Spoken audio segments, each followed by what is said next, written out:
என்ன சொல்றாருன்னா, அவர் வந்து கண்டென்ட் கிடைக்காம வந்து இப்ப கம்ப்ளைண்ட் குடுத்து வைரல் அவர் ஆகணும்னு தாப்பா பேசிட்டு கண்டென்ட் இருக்காரு. இல்லாம இருக்கேன். நான் ஆல்ரெடி வைரல் கண்டென்ட்ப்பா. Already viral content. நான் போய் நின்னா இதுக்கு முன்னாடியே நீங்க பார்த்தீங்க. நான் கோயிலுக்கு போனா கூட எல்லா மீடியாவும் வந்துடுறாங்க. உங்களுக்கு தெரியாததா பாருங்க. நான் என்ன பண்ணாலும், நான் கோயிலுக்கு போனாலும், எங்க நின்னாலும், அங்க நின்னாலும், ஏன் பொண்ணு கூட ஒரு திரிஷா மாரி பொண்ணு கேட்டான்னு பெரிய பெரிய லீடிங் சேனல் வரத்தானே செஞ்சுச்சு. அதுக்கு என்ன காரணம்? மக்கள் பார்க்குறாங்க, வியூஸ் போகுது. நான் ஆல்ரெடி ஃபெமிலியர். இப்படி பண்ணணும்ன்ற பேசிக்கா எனக்குன்னு ஒரு கொள்கை கோட்பாடு இருக்குப்பா. இதுவரைக்கும் விளம்பரம் பண்ணல. எத்தன பேர் பெய்டு ப்ரமோஷன் என் ஐடி எடுத்து பாருங்க. நான் எனக்கு விளம்பரம் பண்ணி சம்பாதிக்க தெரியாதா? இப்ப லேட்டஸ்ட்டா டென்டலுக்கு ஃபேமிலிய கூட்டு போனேன். அப்பா, அம்மா கூட்டு போறப்ப அந்த டென்டிஸ்ட் என்னைய திட்டுறாரு அந்த தம்பி. இவருக்கு பிழைக்க தெரியாதவர் இருக்காரு. விளம்பரம் பண்ணல. விளம்பரம் பண்ணா இவரோட முகம் இன்னும் நல்லா வெளில தெரியும். காசு கிடைக்கும். இல்லப்பா, அப்பாவி மக்கள் கிட்ட நான் அட்வர்டைஸ்மென்ட்ட திணிக்க மாட்டேன். எனக்குன்னு ஒரு கொள்கை இருக்கு. அவர் 2 மணி நேரம் உட்கார வச்சு கிளாஸ் எடுக்கிறார் அப்படி எனக்கு. அவர் சொல்லியும் நான் வெளியில வந்து அவர் தம்பி கிடக்குறாரு. நான் அத பண்ண மாட்டேன். எனக்குன்னு ஒரு கொள்கை இருக்கு. கொள்கைன்னா கொள்கைன்னா அப்படி விளம்பரத்துல வந்து என் முகம் தெரிஞ்சு அப்படி எனக்கு வாய்ப்பு வரும்னு எனக்கு தேவை கிடையாது. வர்றது வந்துரும்.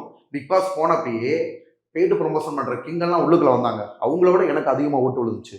கிடைக்கணும்ன்றது எப்படி கிடைச்சிடும்? விளம்பரம் பண்ணா ஏன்னா அதெல்லாம் விரும்பாத ஆள்ப்பா. நான் அங்கேயே செட்டிலா இருக்க எல்லார் மனசாட்சிக்கு தெரியும். அவங்க சாரி கேட்டா நான் பிரச்சனைய விட்டுறேன்னு தான் சொன்னாங்க. அவங்க கேட்கவே இல்ல. ஆனா அவன் மாக்காப்பா வருந்தனாராம். நான் ஆங்கரா இருந்துட்டு ஒரு பட்சமா இருக்கக்கூடாது. புரொடக்ஷன்ல இருந்து வந்து சொன்னாங்க. ஆங்கரா இருந்துட்டு நான் ஒரு பட்சமா நான் வந்து சொல்லியிருக்க கூடாதுன்னு சொல்லி அப்புறம் வந்து ஃபீல் பண்ணாராம்.